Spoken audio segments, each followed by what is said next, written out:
Nada? Aqui já está. No celular já está.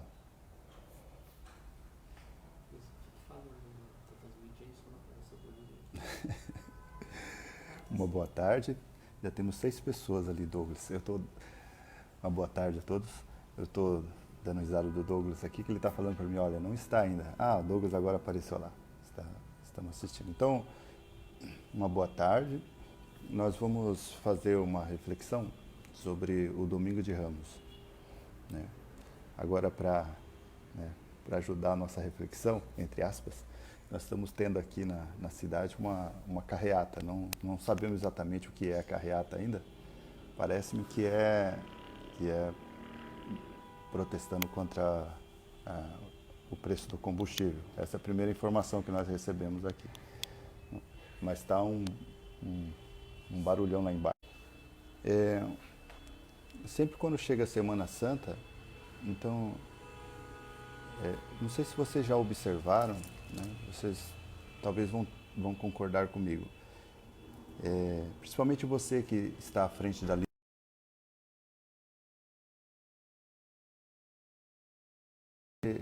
senta para preparar a Semana Santa, né? Apesar de você parece que a gente esquece as partes. Veja, eu já sou padre, né, vou completar agora 15 anos. Há 14 anos eu presido as celebrações, né, da Semana Santa. E todo ano parece que eu tenho que novamente sentar, novamente ver parte por parte, relembrar tudo, relembrar as leituras. Cada vez parece que eu me sinto como se fosse a primeira vez que eu estivesse preparando. Sinceramente, eu falo com muita sinceridade. Às vezes as pessoas vêm e fazem uma pergunta, e de cara eu tenho que parar, tenho que pensar, tenho que recordar, né? Isso de uma certa maneira, eu vejo como muito positivo, porque verdadeiramente cada Semana Santa é uma Semana Santa. É uma Semana Santa única, né? Eu acho até o fato da gente não conseguir lembrar com detalhes faz a gente voltar novamente para estudar o ritual, estudar as partes das celebrações, o sentido de cada celebração, estudar as leituras, ler e reler novamente as leituras. Então, nos ajuda a isso, né? Esse tempo, né, da Quaresma e agora entrando na Semana Santa é muito rico.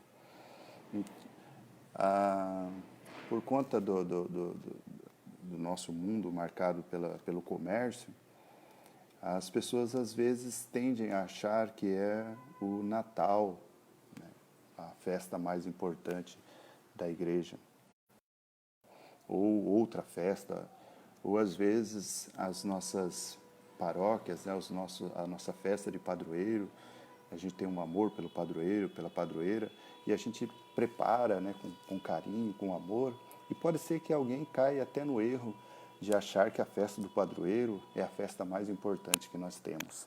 Mas na verdade não é. A festa mais importante que nós temos é a festa da Páscoa. Acho que sempre a gente tem que recordar isso novamente. Sempre. É a Páscoa. Porque na Páscoa se revela para nós algo grandioso. Na Páscoa mesmo, os primeiros discípulos, e também nós, descobrimos que Jesus não foi apenas um homem que nos visitou, mas Jesus foi e é Deus que nos visitou, né? E nos visitou, e a partir da Páscoa, ele disse, pela força da sua ressurreição, pela força do Espírito que ele derrama a partir da sua ressurreição, ele disse que ele estará conosco todos os dias. Então, a Páscoa é a festa mais importante que nós temos. Então, com o Domingo de Ramos, nós vamos entrar na Semana Santa. O Domingo de Ramos, ele é a junção de duas. Aliás, deixa eu só corrigir essa questão. Corrigir não, porque a gente fala sempre o Domingo de Ramos, né? E a gente... desculpa, deixa eu desligar uma... Mas o nome correto mesmo, né, seria Domingo de Ramos e da Paixão do Senhor. Porque justamente nessa celebração nós vivenciamos essas duas realidades. A entrada de Jesus triunfal em Jerusalém e, ao mesmo tempo, nós vamos ler o relato da paixão, da morte dele. O relato da paixão e da morte do Senhor, segundo os estudiosos das Sagradas Escrituras, é o relato mais antigo que foi escrito nos Evangelhos, né? Foi muito difícil para as primeiras comunidades darem um sentido para a morte do Senhor. Por que ele teve que passar pela morte? E uma morte tão escandalosa, né, como a morte de cruz. A morte de cruz era uma morte, foi feito para ser uma morte escandalosa, né, uma morte feia, uma morte... Porque além de ser uma morte extremamente dolorosa, né, era também humilhante, né? Nós vemos, né, nas nossas cruzes, né, nós vemos ali ainda tem um pano, né? Mas na verdade quem era crucificado nu, né? Nu, açoitado, e ele era tipo um outdoor, digamos, um outdoor do mal, né, para mostrar para todos que se alguém seguisse, o corpo ficava ali apodrecendo. O Evangelho vai dizer que foi retirado o corpo do Senhor, né? Foi concedido esse privilégio de ir lá e tirar o corpo dele, mas a morte de cruz era uma morte para ficar exposto ali por dias e dias, para que todos os que passassem pudessem olhar e pudessem ficar intimidados, não só intimidados, ficassem horrorizados, com medo, com pavor, para que não ousasse dizer nada sobre aquela pessoa, né? Não ousasse a seguir absolutamente nada que aquela pessoa falou. Era para causar horror, era para causar pânico. Então, de repente, uma mãe que ama os seus filhos, de repente, vê uma cena daquela, de uma crucificação, ficaria em pavor de saber que o filho, de repente, pudesse, né, estar com as mesmas ideias, né? Os pais ficaram em pavor. Então, foi muito difícil para os primeiros discípulos do Senhor darem um sentido para a cruz, né? Então, hoje, amanhã, né, nós estamos preparando o Domingo de Ramos. Eu estou conversando com vocês sobre o Domingo de Ramos, e o Domingo de Ramos a gente tem a entrada triunfal, é Domingo de Ramos e da Paixão do Senhor. Então tem a entrada triunfal de Jesus, mas tem esse relato da paixão, né? Essa tentativa de dar um sentido para a paixão do Senhor. Esse ano é o Evangelho de Mateus. O Evangelho de Mateus a gente vai lendo e a gente vai ver que tem um diferencial no Evangelho de Mateus, né? O Evangelho de Mateus sempre ele vai recordar, foi para cumprir as Escrituras, né? Por que aconteceu isso? Foi para cumprir as Escrituras, estava nas Escrituras, então sempre baseado nas Escrituras. O público de Mateus era mais um público vindo do judaísmo, e o judaísmo, então, prezava pela palavra, tinha que estar baseado na palavra. É por isso que constantemente o Evangelho vai dizer assim, que estava cumprindo as Escrituras. Temos ali o Fabrício, lá de Jacupiranga assistindo, a Ana Maria, o José Orlando, nosso candidato ao diaconato, está acompanhando também ali. Então, domingo da paixão, domingo de Ramos e da paixão do Senhor. Essa missa, no começo, lá atrás, no início do cristianismo, então tinham duas celebrações que eram feitas nesse domingo, que é o domingo que antecede a Páscoa do Senhor. Então, em Jerusalém, era celebrado a entrada triunfal de Jesus. A maneira como Jesus entrou triunfal em Jerusalém, sendo aclamado pelo povo, e o povo tirava suas vestes, colocava no caminho também ramos de oliveira e aclamava Jesus como Messias. Isso um domingo antes da Páscoa era celebrado em Jerusalém. Já em Roma, era celebrado como no outro domingo iria se celebrar a Páscoa do Senhor, a ressurreição do Senhor, né? O destaque seria a ressurreição, e de fato o próximo domingo, fora esse é o de Ramos da Paixão, do outro é da ressurreição, é a Páscoa do Senhor. Como ia ser celebrado a ressurreição do Senhor, então um domingo anterior, em Roma, celebrava-se a paixão. Pelo menos é o que consta.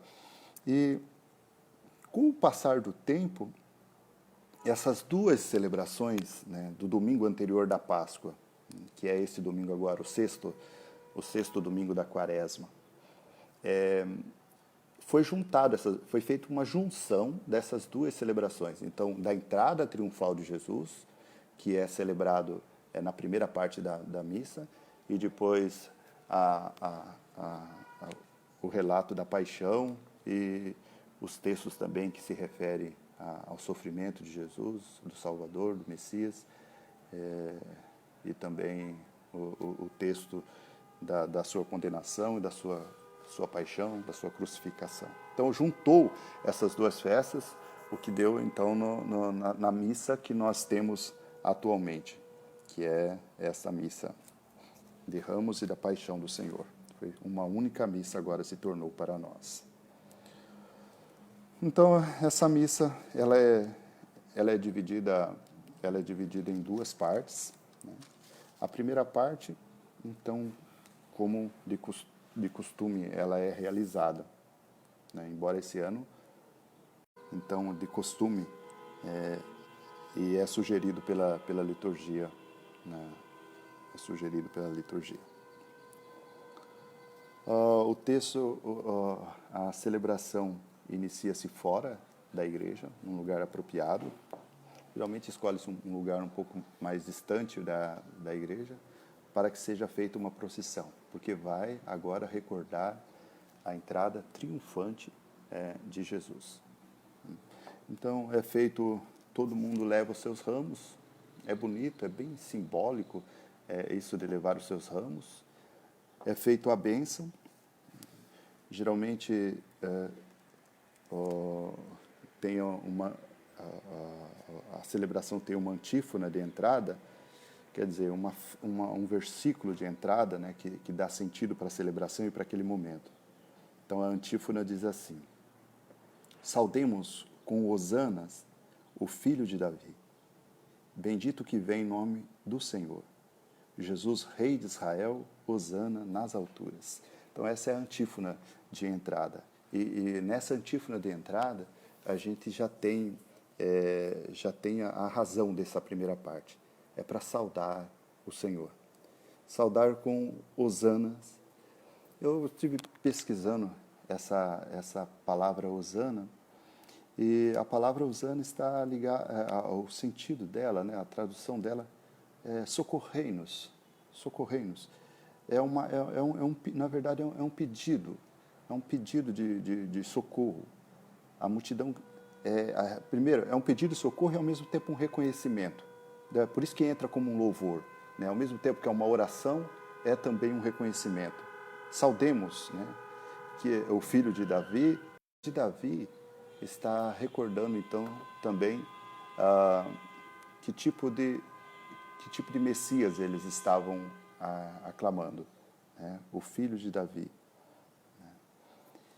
Bendito que vem em nome do Senhor, Jesus, Rei de Israel, hosana nas alturas. É claro que essa primeira parte da liturgia, ela nos lembra uma verdade e um equívoco. A verdade é que, de fato, Jesus é o Rei. A verdade é que Ele é da descendência de Davi. A verdade é que Ele é o Messias. A verdade é que Ele pode socorrer-nos. Hosana. É verdade, essa é a verdade. Ele pode nos socorrer. E Ele pôde socorrer e salvar aquele povo. Agora, dentro disso também havia um equívoco de que maneira Ele seria o Messias. A interpretação do jeito que Ele ia trazer a salvação, esse que é o problema, digamos assim. Porque essa celebração, a missa de Ramos e da Paixão do Senhor, traz uma contradição muito grande. E a contradição a gente vai perceber por conta que o texto, né, a liturgia, parece que quer nos conduzir ao mesmo povo que clama Jesus como Rei, como Messias, é também o mesmo povo que vai depois gritar, crucifica-o. O Domingo de Ramos deixa para nós, claro, uma contradição, que no fundo é uma contradição de todo ser humano, que no fundo é a nossa própria contradição. Sempre penso nisso. Ao mesmo tempo que nós aclamamos Jesus como Rei com as nossas palavras, também nós gritamos muitas vezes crucifica, e das mais variadas formas, seja com o nosso pecado, seja com a nossa omissão, seja com a nossa violência, seja com o nosso preconceito. Então, seja com a nossa incapacidade de crer e esperar no Senhor, para que Ele mostre que tipo de Salvador Ele é, para que Ele mostre que tipo de Deus Ele é, e não o tipo do Deus e do Salvador que nós queremos, né? Então, muitas vezes, nós não temos paciência. Nós até, em alguns momentos, aclamamos Ele como Rei, como Salvador, mas, de repente, não estamos dispostos a aceitar que tipo de Rei, que tipo de Salvador Ele é, né? E queremos fazer do nosso jeito. E daí, com a nossa contradição, com o nosso pecado, nós vamos dizendo crucifica-o. Então, o texto, a liturgia desse domingo, ela mostra bem a contradição do ser humano, que diz que clama Jesus como Rei, mas ao mesmo tempo como Senhor, mas ao mesmo tempo grita crucifica-o.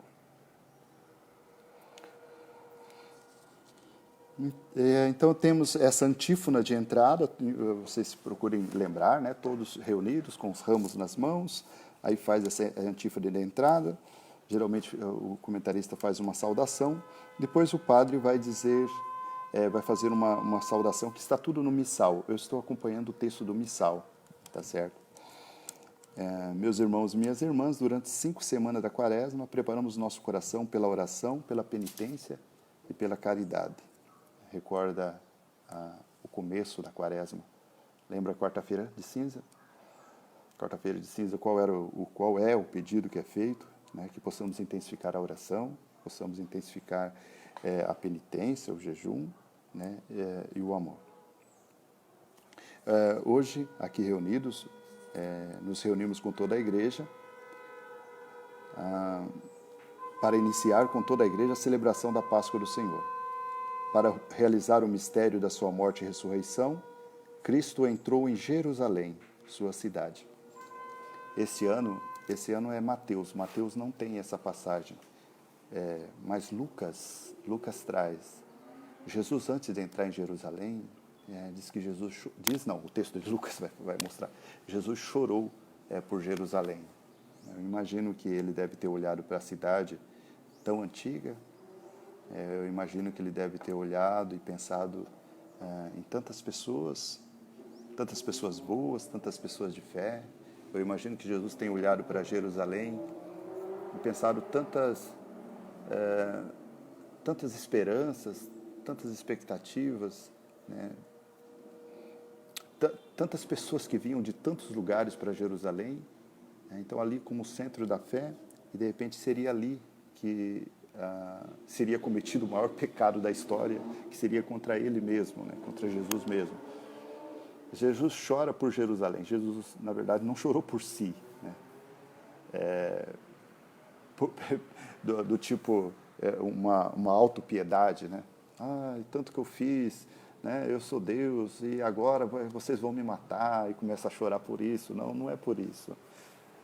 Jesus, né, ele sabe que vai passar pela morte e ele chora por Jerusalém no Evangelho de Lucas, repito, esse ano é o Evangelho de Mateus, mas ele chora, né, chora pela incredulidade, né?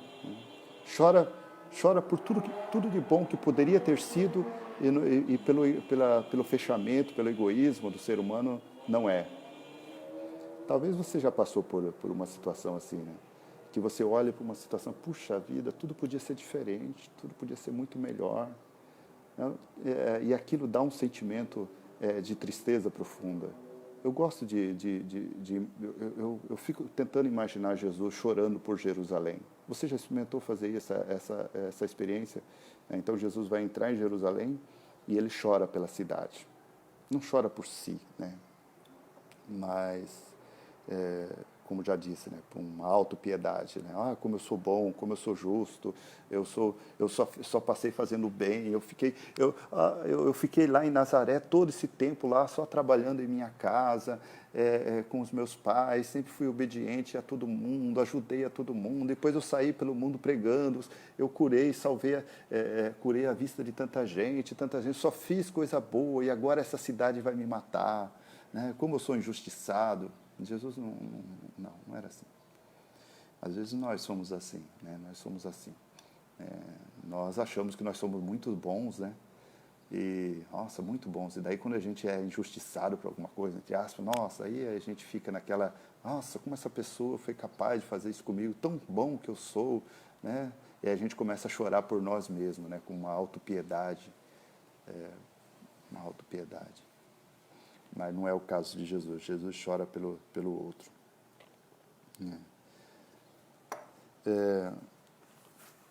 E isso é amor, na verdade, né? Hoje o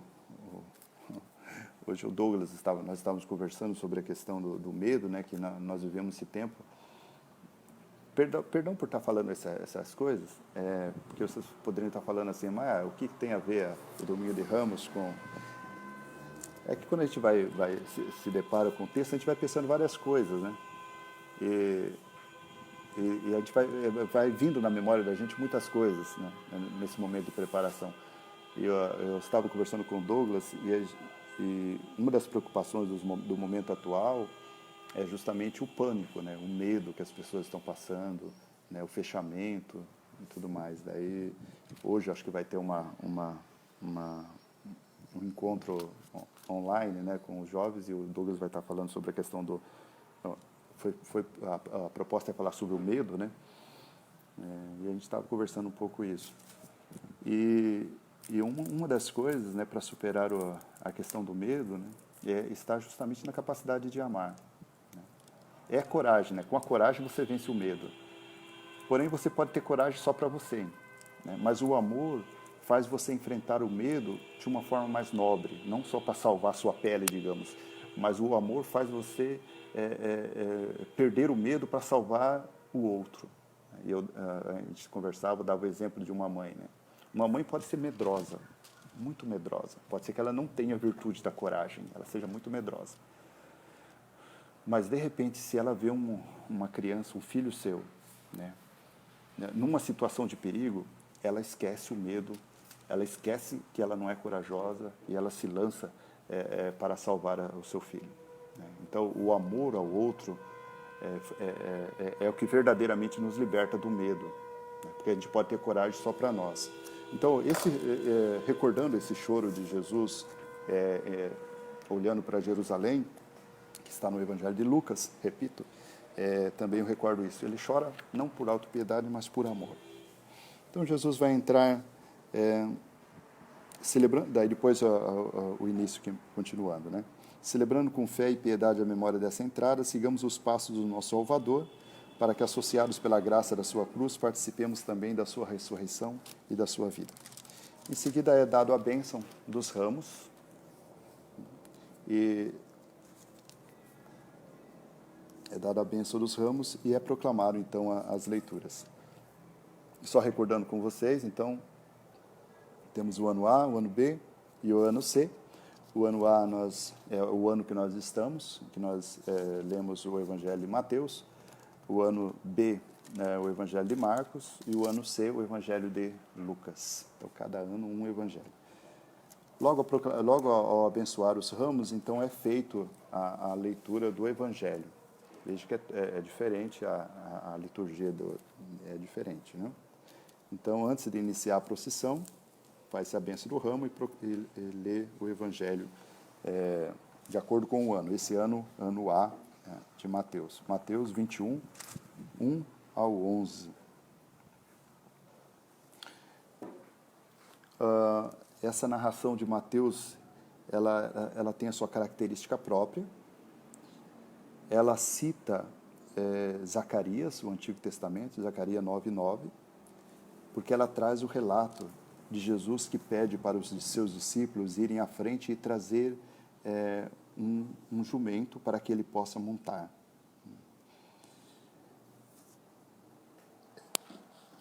As características deste que vai montar, ele é justo, né?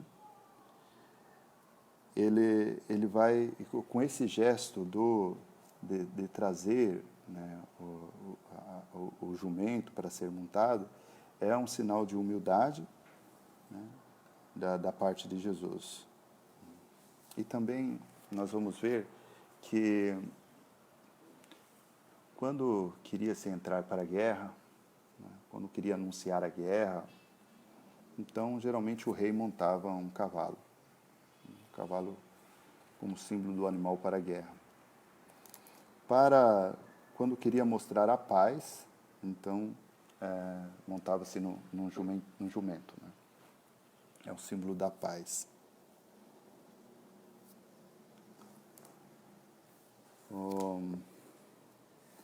Então, esse também é o sentido, como Jesus, como aquele que vai trazer a paz, né? Não a guerra. Então, eu vou ler para vocês este Evangelho de Mateus, né? E aí a gente vai comentando alguns pontos. Naquele tempo, Jesus e seus discípulos aproximaram-se de Jerusalém e chegaram a Betfagé, no Monte das Oliveiras.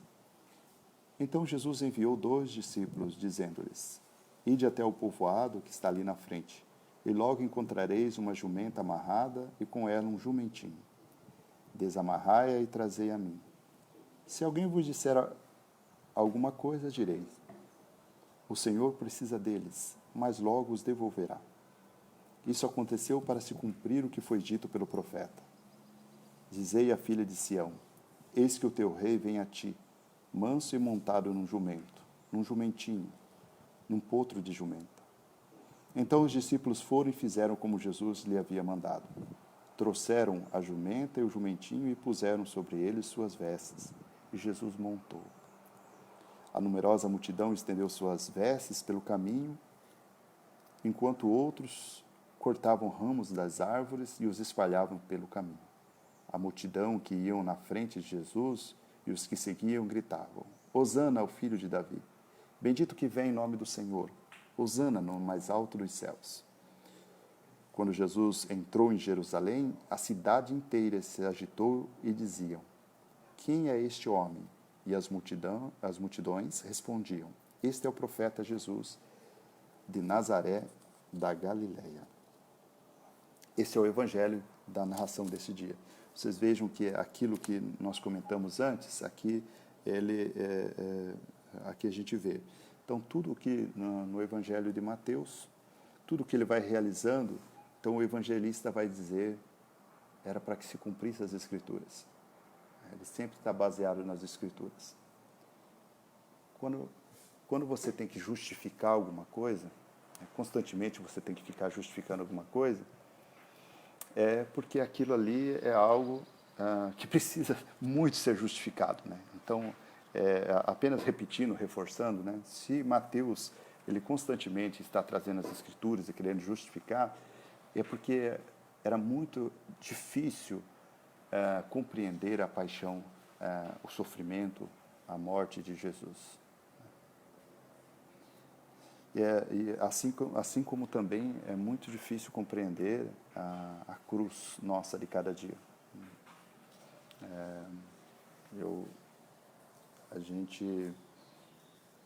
Quando a gente inicia o nosso processo de conversão, né, quando a gente está mais empolgado, quando a gente descobre, né, o grande amor que se manifestou na cruz, e a gente descobre também que a gente tem que carregar a nossa cruz, né? Quando a gente está empolgado, a gente acha que isso é algo fácil, né? Simples.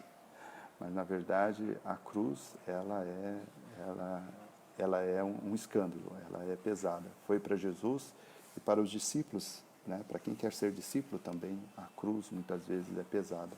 Então, é preciso dar razão para esta cruz. Assim como os discípulos deram razão para a cruz do Senhor, né, buscando nas Escrituras, é preciso dar razão. Mas aqui, né, nesse primeiro momento, tem mais um sentido de alegria, né, aclamar Jesus como Messias. E assim a igreja faz, e assim em toda a procissão vai ser feito. Né, logo após o Evangelho, o padre diz algumas palavras, e depois sai pela rua, né? Sai pela rua repetindo o mesmo canto daquela multidão que acolhe Jesus de Jerusalém. É um momento de alegria, é um momento de aclamar Jesus como Rei, como Messias. É esse momento. Então, é uma procissão festiva, né? Porque com os ramos nas mãos a gente vai proclamando Jesus como Rei. Então, os salmos têm os cantos próprios, né? Os salmos vão mostrando, geralmente são esses salmos de procissão, né?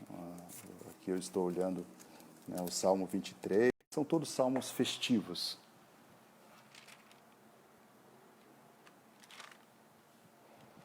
São todos salmos festivos.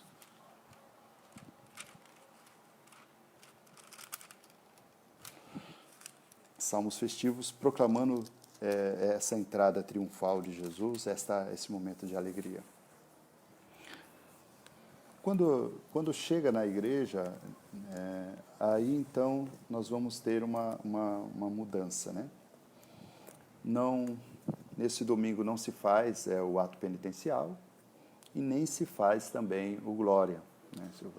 Vamos aclamando Jesus como Rei durante a procissão, mas quando entra na igreja, então vai haver uma mudança. Lembra no início que eu disse para vocês que esta missa de hoje, nessa missa do domingo, é uma junção de duas celebrações, né?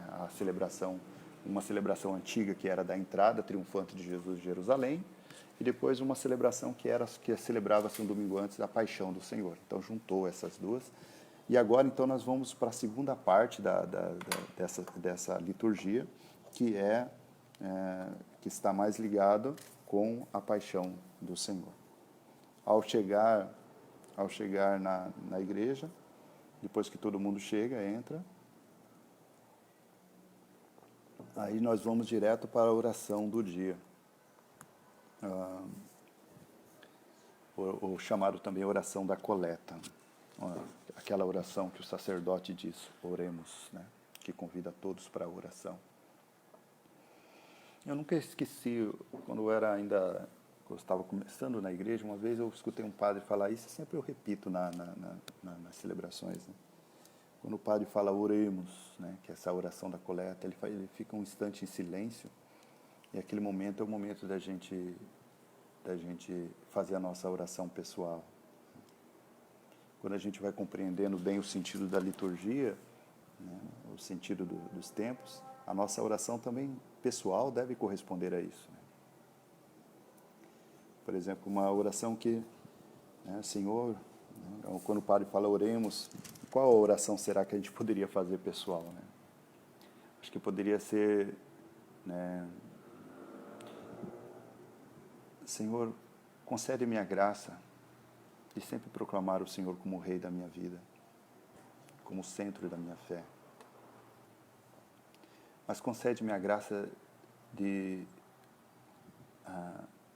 aceitar a maneira como o Senhor é Rei, como o Senhor é Messias, não a maneira como eu quero que seja.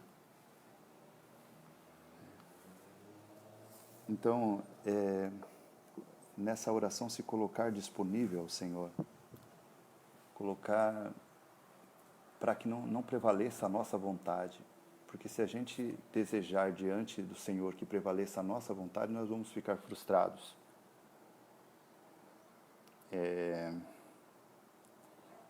Deus, diferente da nossa educação, né?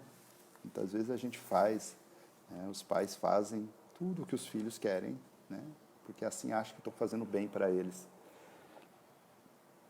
Deus, na verdade, não age assim. E é por isso que muitas vezes a gente fica frustrado. Muitos desistem da fé, muitos ficam frustrados. Porque querem que Deus faça exatamente a sua vontade, né? E Deus não faz exatamente a nossa vontade, né? Deus, Ele nos conduz para que possamos compreender o que é melhor. Então, talvez também nessa oração, né, quando o sacerdote diz, oremos, Senhor, me conduza para aquilo que é melhor. E o que é melhor é a Tua vontade. Assim,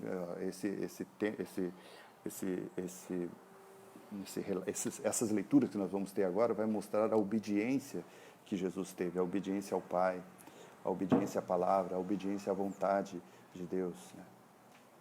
Então, ensina-me, Senhor, a compreender a Tua vontade, ensina-me a ser obediente. É bonito essa palavra obediência para a gente entender bem, né? Constantemente eu gosto de refletir sobre isso, que a palavra obediência vem a mesma raiz de ouvir, audire, né? Obedecer é aprender a ouvir. Precisamos aprender a ouvir o Senhor para obedecer Ele, para obedecer à vontade dEle. A gente sempre confunde, na verdade, porque obedecer parece ser algo, não parece ser algo agradável. É ruim você ficar obedecendo os outros, né? Então, por isso a gente confunde isso, né? A gente tem uma certa, não, obedecer, mas como a vontade de Deus é a melhor, é aquilo que há de melhor, obedecer essa vontade de Deus, né, do Pai, e Jesus, nós vamos ver, é o modelo da obediência à vontade do Pai, é obedecer o que há de melhor. Às vezes a gente desconfia que a vontade de Deus é a melhor, é por isso que a gente tem dificuldade de obedecer. E aqui está a nossa limitação, o nosso pecado, o nosso medo, o nosso apego, né, a nossa impaciência, né? Então, nessa oração, uma das coisas que a gente poderia pedir a Deus, né, quando o sacerdote diz oremos, ajuda-me a ouvir a Tua vontade, a obedecer a Tua vontade, a acreditar que a Tua vontade é o melhor para a minha vida, para a vida do mundo, para a vida da minha família. Ajuda-me a acreditar nisso, né? Daí tem a oração, toda as antífonas, né, os comentários, a oração, tudo quer nos conduzir ao mistério que é celebrado. Veja essa oração. Então o sacerdote diz, Deus eterno e todo-poderoso, para dar aos homens um exemplo de humildade, quisesses que o nosso Salvador se fizesse homem e morresse na cruz. Concedei-nos aprender o ensinamento da sua paixão e ressuscitar com ele em sua glória. Por nosso Senhor Jesus Cristo, vosso Filho, que vive e reina na unidade do Espírito Santo. Amém.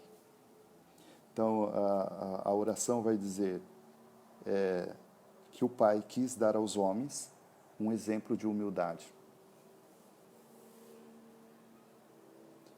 E para isso, o Salvador se fez homem, se fez um de nós.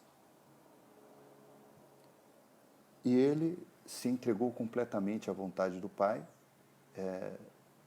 e não recusou as consequências dessa vontade, que foi a cruz.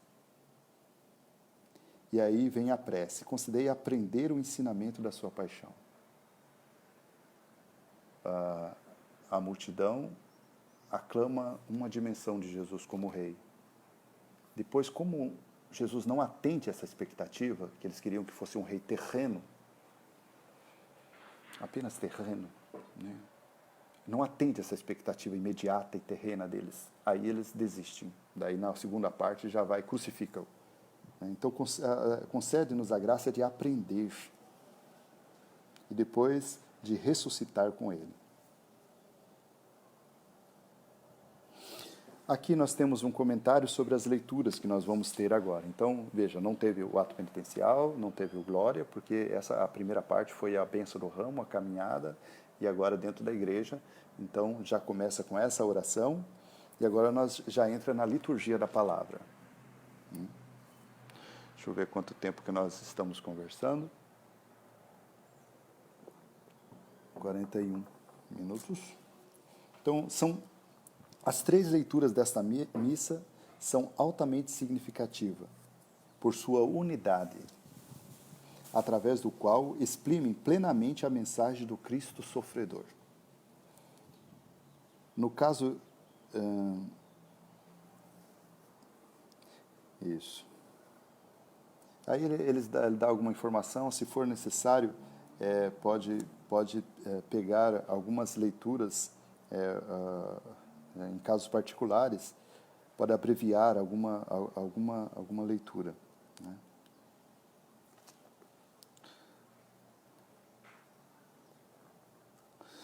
Depois, então, nós temos a primeira leitura. A primeira leitura é a leitura de Isaías, no capítulo 50, versículo 4 e 7, que traz a profecia do servo sofredor. Veja, esse é um escrito de Isaías bem anterior, né? 500 anos antes de Jesus. Quando os discípulos, né, quando as primeiras comunidades, logo após a paixão, começam a olhar e ver o que aconteceu com Jesus, eles começam a recordar algumas passagens das Escrituras. Eles começam a questionar por que passou por tanto sofrimento. De repente eles começam a recordar, mas lembra aquela passagem? Né? E uma das passagens que foi recordada foi essa. Lembra que tem uma passagem lá do profeta Isaías, né, que falava que o Messias, o servo, ele seria um servo, ele seria um servidor, e que ele ia sofrer. Né? E aí, então, os discípulos, as comunidades iam e reliam isso. Eu falei, nossa, eu tô imaginando com vocês, né? Eles de repente passaram por pela paixão do Senhor, passaram pela ressurreição dele, mas a paixão, por que ele teve que sofrer, ficava ainda uma interrogação. Mas de repente eles falaram assim, mas calma aí, mas no Antigo Testamento, na Sagrada Escritura, Antigo Testamento para nós, para eles não, né? Para eles era a Sagrada Escritura. Na Sagrada Escritura está lá, tem a passagem de Isaías que fala do servo sofredor, né? E aí então tem esse texto que é lido, né, nesse domingo de Ramos e da Paixão. Vamos dar uma olhada. Eu gostei de um comentário, que eu estava lendo sobre essa leitura. Mas essa leitura de Isaías é muito bonita, né? Então aqui vai dizer assim: o Senhor deu-me língua adestrada, para que eu saiba dizer uma palavra de conforto à pessoa abatida. Eu fico imaginando que quando os discípulos leram isso, eles falaram, puxa vida, esse texto de Isaías, tão antigo, fala de alguém que tinha uma palavra, que sabia falar bem. E eu fico imaginando que eles lembraram de Jesus. Jesus era aquele que tinha uma palavra boa, uma palavra que sabia dar conforto. Quantos que não se sentiram confortados pela palavra do Senhor? Os discípulos, né, a multidão. Então, quando eles liam essa passagem, eles falavam, está falando de Jesus. Né? Esse texto está falando de Jesus. Ele me desperta a cada manhã e me cita o ouvido para prestar atenção como um discípulo. Daí ele me desperta a cada manhã. Daí eles começaram a recordar. Lembra que Jesus acordava sempre antes que nós? Né? Antes que nós, ia para um lugar deserto para ficar em oração, para ficar ouvindo o Pai. Eu fico imaginando que os discípulos, ao ler esse texto, começavam a relembrar de Jesus. Lembra que ele passava a noite em oração, ouvindo o Pai? E eu fico imaginando também que Jesus tinha porque ele era alguém que ouvia o Pai, ele tinha uma boa capacidade também de ouvir os outros. Né? Que é também a característica deve ser a característica de todos. Né? Do cristão é a capacidade de ouvir. Para prestar atenção como discípulos. O Senhor abriu-me os ouvidos, eu não resisti nem voltei atrás. Ofereci as costas para me baterem e as faces para me arrancarem a barba. Não desviei o rosto de bofetões e gusparadas. Eles liam isso e falavam, puxa, mas isso aconteceu com Jesus. Mas o Senhor Deus é o meu auxiliador. Por isso não me deixei abater o ânimo. Conservei o rosto impassível como pedra, porque sei que não sairei humilhado. Então esta é a primeira leitura, né, dessa segunda parte da celebração, que vai falar de um servo, né, de um servidor, que sabia falar bem, que sabia ouvir, e que era firme nos seus propósitos, né, tinha fortaleza, né, não tinha medo, né, era corajoso. E todas essas características que eles liam em Isaías, eles recordavam de Jesus. Todas. E é por isso que esse texto, ao trazer a figura desse servo para esta leitura, né, e é por isso que traz essa figura do servo para essa celebração. Como uma profecia de Jesus. Essa figura desse servo é uma profecia de Jesus. Depois nós temos o Salmo 21. Esse Salmo, nós vamos ouvir ele no Evangelho que é a fala de Jesus, né? Meu Deus, por que me abandonastes?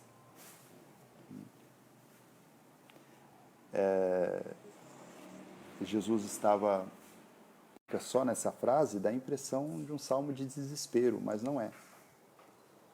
É um salmo que mostra na primeira parte, né, todo o sofrimento, né, mas o final dele é um salmo de confiança. Né. Então, e é por isso que traz também para essa liturgia, para a segunda parte da liturgia da Paixão do Senhor. No final do salmo tem isso, né? O refrão é esse: meu Deus, por que me abandonastes? Também mostrando todo o sofrimento do Senhor na cruz. No final do Salmo vai dizer assim: anunciarei o vosso nome, anunciarei o vosso nome aos meus irmãos, no meio da assembleia hei de louvá-los. Vós que temeis o Senhor Deus, dai-lhe louvores, glorificai-o descendente de Jacó, e respeitai-o toda a raça de Israel. É um salmo que mostra alguém que está sofrendo a ponto de sentir, até que está abandonado pelo próprio Deus, não nega esse sofrimento, assim como o Senhor não negou o seu sofrimento, não nega, mas ao mesmo tempo tem confiança também. É um salmo que mostra essas duas realidades, é por isso que traz para essa parte da celebração, que é a parte da paixão do Senhor. A segunda leitura, então, o Salmo 21, né? E a segunda leitura de Filipenses. É um dos textos mais bonitos, mais significativos, né? Que vai sobre Jesus. Né? E o sentido também da paixão do Senhor. Essa passagem de Filipenses vai falar de Jesus. Eu vou ler ele, porque ele é muito bonito, muito profundo essa leitura. Nos ajuda muito. Então, no Filipenses 2, versículos 6 a 11. Jesus Cristo, existindo em condição divina, não fez do seu ser igual a Deus uma usurpação, mas ele esvaziou-se a si mesmo, assumindo a condição de escravo e tornando-se igual aos homens. Encontrado com aspecto humano, humilhou-se a si mesmo, fazendo-se obediente até a morte, e morte de cruz. Por isso Deus o exaltou acima de tudo, ele deu o nome que está acima de todo nome. Assim é o nome de Jesus. Todo joelho se dobre no céu, na terra e abaixo da terra. E toda língua proclame: Jesus Cristo é o Senhor, para a glória de Deus Pai.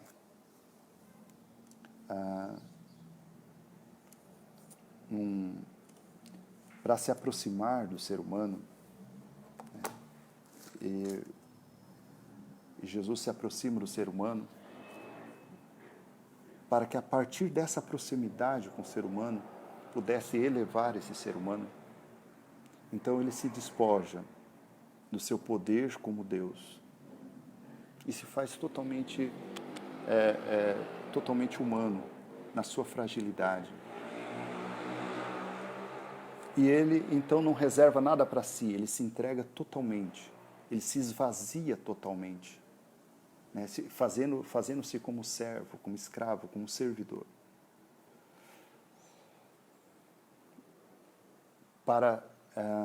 E agindo dessa maneira, então, para que ele agindo dessa maneira, então ele quer se aproximar do ser humano e elevar o ser humano junto com ele também. Né? Paulo está falando isso para a comunidade. Parece que a comunidade dos filipenses estava tendo muitas intrigas, muitas brigas internas, né? As pessoas, uma queria ser mais que a outra e tudo mais.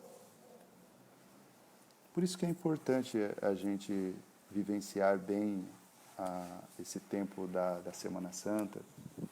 Por isso que é importante a gente meditar a humildade do Senhor, a doação do Senhor, a obediência do Senhor. Por isso que é importante a gente meditar as dores do Senhor, o sofrimento do Senhor, né? Porque senão a gente pode acontecer igual a comunidade dos filipenses, a gente pode se perder em brigas internas, em brigas pelo poder, em brigas por pequenas coisas, e a gente esquece de lado todo o projeto de Jesus, tudo aquilo que ele fez, né? Esquece o jeito de ser de Jesus, né? Esquece o sofrimento, o amor dele. Ele se faz servo, porque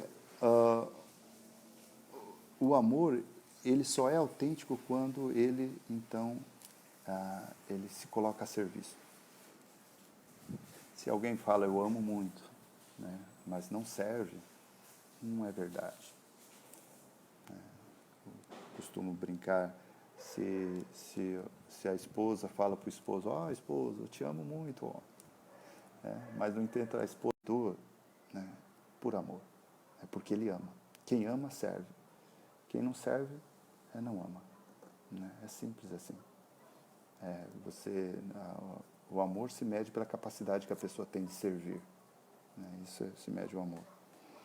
E é por isso que Jesus, então, é amor, porque ele serviu a humanidade até o último, não se esquivou de servir até o último. Então, essa é a carta de Filipenses. Então, vejam, nós temos Isaías, a leitura de Isaías, que vai falar desse servo, né, que é obediente, que sabe ouvir, sabe dar uma palavra, a palavra boa, de conforto, que é perseverante e que tem confiança. Depois nós temos o Salmo, que também é um salmo que mostra uma realidade de sofrimento, mas também de confiança. E depois nós temos essa carta aos Filipenses. Todos esses textos, eles mostram que tipo de Salvador é Jesus. Que tipo de Messias é ele? Que tipo de rei é ele?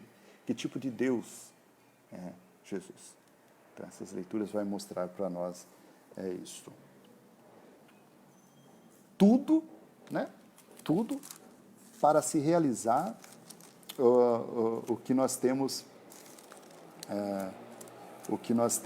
na leitura, na oração da coleta que eu falei para vocês, né? Todas essas leituras é para mostrar justamente isso, né? Para dar aos homens um exemplo de humildade. Quisesse que o Salvador se fizesse homem, né, e morresse numa cruz. E aí, então, nós entramos na narração da paixão do Senhor. Né? Narração da paixão, que está, como já disse para vocês, em Mateus, no capítulo 26, 14, 27 em diante. Que o outro não traz. E são poucas as narrativas que tem em todos os evangelhos. Isso eu esqueci de falar lá atrás. Essa narrativa da entrada triunfante de Jesus tem nos 4 evangelhos. Queria trazer isso para vocês. E é claro, também a narrativa da paixão do Senhor, né, tem também nos 4 evangelhos. Se a narrativa se repete nos 4 evangelhos, mostra o grau de importância disso, desse acontecimento para as comunidades, para os evangelistas, para os primeiros discípulos, né? Então, quando a gente pega um texto e a gente pesquisa, opa, esse tem em Mateus, esse mesmo texto tem em Lucas, esse mesmo texto tem em Marcos, esse mesmo texto tem em João, significa que aquela passagem ali era muito importante, porque todos eles recordaram, todos eles escreveram, e todos eles comentaram todos os evangelistas comentaram sobre aquele texto. Então, se você ler os 3 evangelhos, Mateus, Marcos e Lucas, são chamados sinóticos, né? É um resumo da vida de Jesus, e eles têm quase a mesma característica. O evangelho de João já muda bem, né? Se vocês forem ler, vocês vão, vocês que já leram e tal, e quem está lendo vai perceber isso. Mas existem algumas narrativas que são feitas em todos, né? Então, a narrativa da entrada triunfante de Jesus, da primeira parte dessa liturgia, e a narrativa da paixão tem nos 4 evangelhos, né, porque são textos importantes.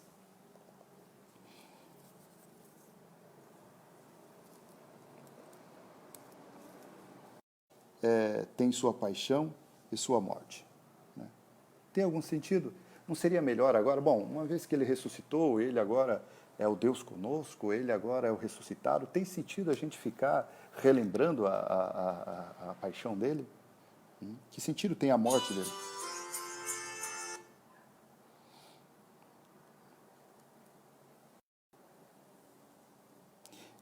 E aí uma leitura que as Escrituras vai fazer vai dar a resposta, que não é somente a ressurreição, mas é a paixão e tudo o que os acontecimentos da paixão fez parte do plano salvador de Deus.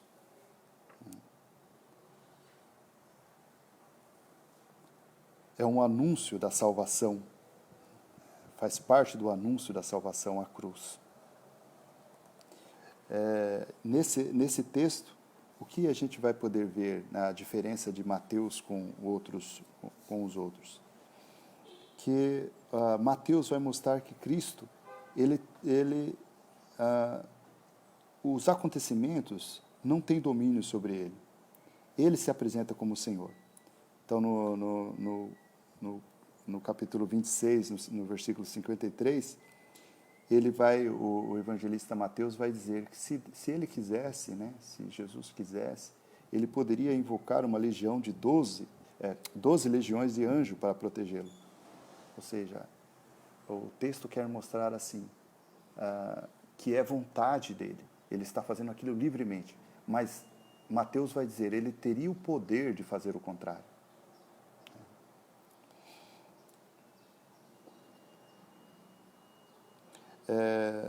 Depois o Evangelho vai dizer que ele não se opõe à violência, mas ele escolhe o caminho da humildade. Um dos pontos que fica bem claro no relato da paixão do Senhor é justamente isso. O Senhor faz a escolha da não violência. Essa é uma escolha que ele faz, né? E é uma escolha que ele leva também a todos nós fazermos. É uma escolha pela não violência. E justamente por algo que nós já sabemos, né? Que a violência, ela sempre vai gerar violência. É isso que nós falamos. É por isso que Jesus, ele se manteve firme até o fim, para não resistir à violência e não passar adiante a violência. A violência é como uma engrenagem, né? Vocês pensam uma grande engrenagem, que um vai passando para o outro. E pensem que Jesus, pensem em uma grande engrenagem da violência, né? Onde a violência vai sendo passada um para o outro. E Jesus é aquela engrenagem colocada por Deus, que se recusa a girar. Que faz colocar todo o sistema de violência, né, todo o mecanismo de violência, ele faz quebrar. Né? Com essa resistência de Jesus à não violência, ele quebra a continuidade da violência. É por isso que com ele começa uma nova história. É ele, o ser humano, é ele aquele que foi capaz de brecar totalmente na própria pessoa a violência. Ele não passou adiante a violência. Jesus é o grande modelo, é claro. Eu não sei se eu consegui expressar bem isso. Para mim, isso é muito significativo. Jesus é aquele que o relato da paixão dele, ele vai dizer, ele é o forte que consegue assumir a violência, ele consegue assumir a violência e resistir a essa violência e não passar adiante. Então ele quebra a engrenagem, a máquina da violência, ele quebra em si mesmo.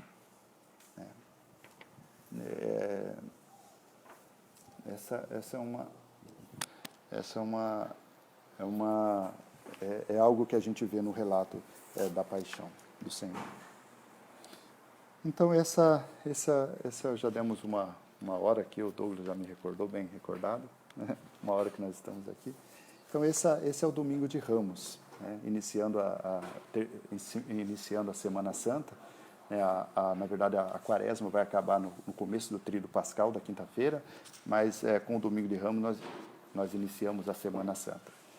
Duas partes da celebração, a primeira, aclamar Jesus como Rei, a segunda, a gente contempla a paixão, morte e ressurreição do Senhor e tudo o que isso significa, né?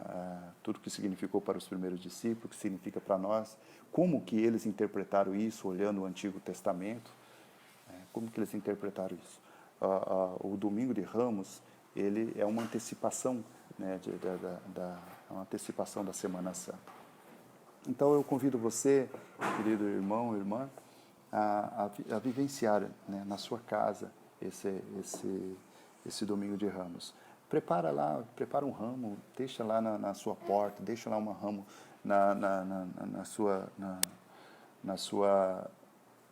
no seu portão, né? Mostra que você é católico, né?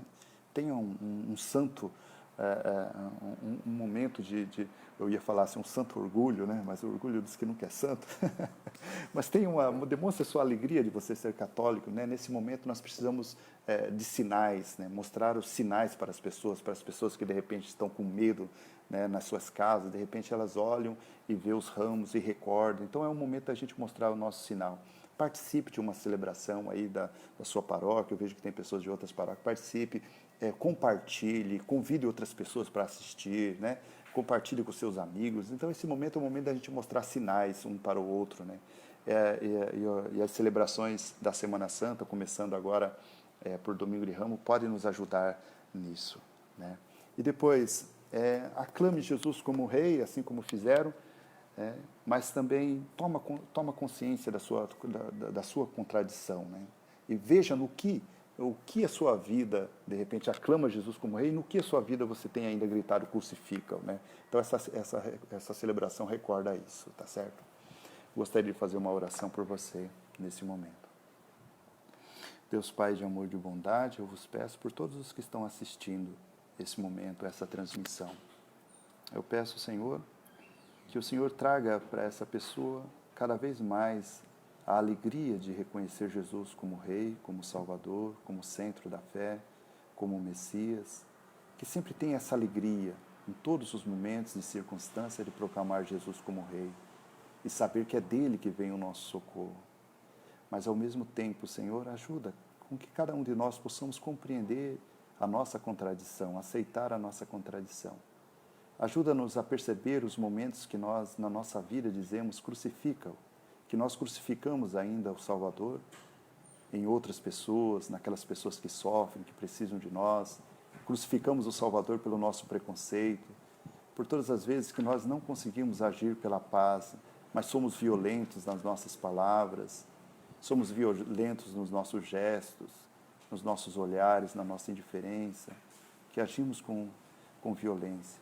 Olha por nós e faz com que possamos reconhecer e converte no Senhor, para que, compreendendo bem a Tua paixão, compreendendo bem a Tua cruz, todos possamos experimentar a plenitude da Tua ressurreição, principalmente este que nesse momento está acompanhando. Tudo isso, ó Pai, te pedimos por Jesus Cristo, nosso Senhor. Amém. O Senhor esteja convosco, Ele está no meio de nós. Desça sobre todos vós a bênção do Deus Todo-Poderoso, Pai, o Filho e o Espírito Santo.